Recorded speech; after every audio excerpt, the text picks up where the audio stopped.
काही नेत्यांना वाटत असतं जनता जाऊन जाऊन जाणार कुठं. आपण कुठल्याही रस्त्यानं गेलं तरी जनता मेंढरासारखी आपली मागे येत राहील.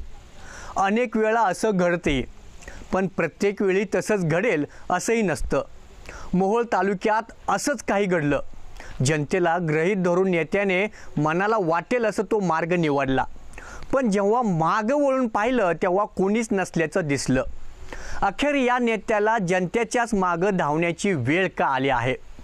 मग मतदारांना गृहीत धरणाऱ्या नेत्यांना आता जनता स्वीकारेल का, हाच मोठा प्रश्न बनला आहे. मोहोळ तालुक्याचे माजी आमदार रमेश कदम, अण्णाभाऊ साठे आर्थिक विकास महामंडळाच्या गाजलेल्या प्रकरणात त्यांना जामीन मिळाला. लोकांनी त्यांचं जोरदार स्वागत केलं. तुरुंगातून परत आल्यावरही तालुक्यातील लोक त्यांच्या पाठीमागे असल्याचं दिसून आलं. तुरुंगातून जामिनावर बाहेर आल्यानंतरही माजी आमदार रमेश कदम यांनी विधानसभा निवडणूक लढवणार असल्याचं देखील इरादा जाहीर केला गेलाय. निवडणूक तर लढणार, पण कुणाच्या पक्षातून, कुठल्या पक्षातून, याचं उत्तर मात्र मिळत नव्हतंय. तुरुंगात जाण्याआधी कदम यांनी आमदारकीची चांगली चमक दाखवली गेली. जनतेच्या समस्या सोडवण्यासाठी त्यांनी प्रामाणिकपणे प्रयत्न केला गेलाय, पण तो अल्पकाळ टिकला. आमदारकीच्या काळातच ते तुरुंगात गेलं. जवळपास 9 वर्ष आपल्या मतदारसंघातून आणि मतदारापासून त्यांना दूर राहावं लागलं. हल्ली राजकारणात एका रात्रीत बरंच काही घडून जातं. कदम तुरुंगात गेले आणि त्यांचे कट्टर कार्यकर्ते असलेलेही त्यांच्यापासून दूर गेले. कदम जामिनावर बाहेर आले, पण विस्कटलेली घडी त्यांना व्यवस्थित करता आली नाही. माजी आमदार रमेश कदम यांच्या राजकारणाची फाटलेली गोधडी शिवण्याऐवजी कदम यांनीच तो अधिकच फाडून टाकले.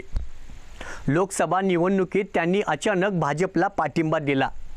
भाजप आणि महायुती यांच्या विरोधात जनता असल्याचं दिसून असतानाही त्यांनी भाजपला पाठिंबा दिला. लोकसभेच्या निकालाने कोणाच्या मागे किती जनता आहे हे दाखवून दिलं आणि रमेश कदम यांची झाकली मूठ उघडली गेली. शिवाय माजी आमदार रमेश कदम यांनी अचानक भाजपला दिलेली साथ जशी जनतेला आवडली नाही, तशी ती त्यांच्या कार्यकर्त्यांना देखील आवडली नाही. उरले सुरले लोकही कदम यांच्यापासून दुरावले गेले. भाजप उमेदवारालाही काही फायदा झाला नाही आणि मोहोळ मतदारसंघातील 65,000चं मताधिक्य महाविकास आघाडीच्या पारड्यात गेलं. त्यामुळे रमेश कदम यांचे मागे जनमत उरलं नाही हेच समोर आलं. वास्तविक जेव्हा रमेश कदम यांनी भाजपला बिनशर्त पाठिंबा दिला तेव्हाच त्यांच्या अस्तित्वाला सुरुंग लागला होता. लोक सभेतून उठून गेले असल्याचं देखील चित्र पाहावयास मिळालं. जाता जाता कदम यांच्या निर्णयाचा विरोध करीत होते.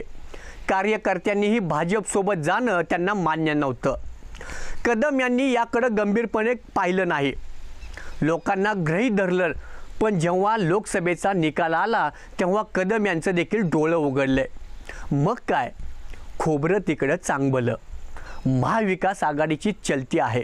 लोक भाजपच्या विरोधात आहेत हे लक्षात घेऊन कदम यांच्या गाडीने ट्रॅक बदलला.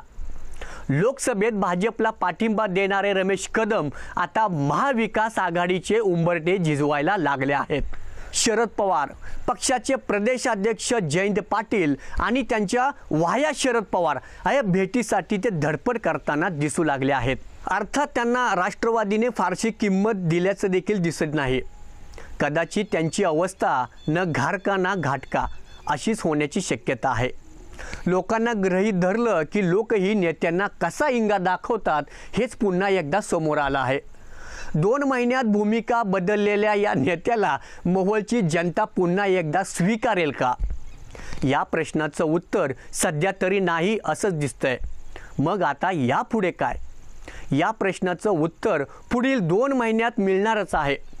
अशा सर्व बाबींचा विचार केला गेला असता यावरून असं दिसून येतं की लोकसभेला कंबळीच्या घरात आणि विधानसभेला तुतारीच्या दारात असंच म्हणावं लागेल.